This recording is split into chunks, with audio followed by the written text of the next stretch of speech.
আল্লাহর হাবিব সাল্লাল্লাহু আলাইহি ওয়াসাল্লাম সব সময় এই দোয়াটা করতেন, আল্লাহুম্মা হাসিবিনা হিসাবান ইয়াসীরা। হে আল্লাহ, আপনি আমার হিসাবটাকে সহজ করেন। হে আল্লাহ, আপনি আমার হিসাবটাকে সহজ করেন। এই দোয়াটা আপনারাও পড়বেন, আল্লাহুম্মা হাসিবিনা হিসাবান ইয়াসীরা।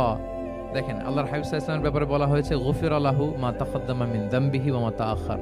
আল্লাহর হাবিব সাল্লাল্লাহু আলাইহি ওয়াসাল্লামের আগের পরের সব গুনাহ মাফ। আদতে তো গুনাহই নাই, নিষ্পাপ ছিলেন তিনি, মাসুম। নবীরা হচ্ছেন মাসুম।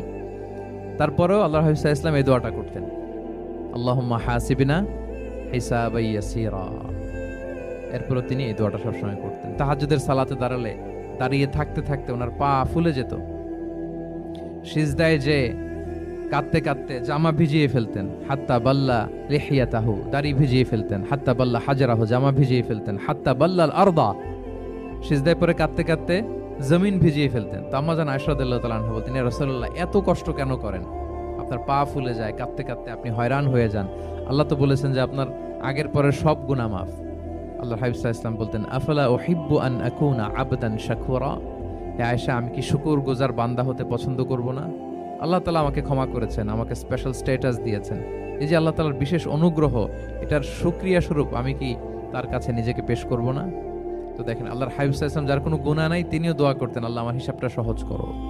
সেদিন যার হিসাব সহজ হবে, তার জন্য সবকিছু মিলে যাবে, তার মুক্তি।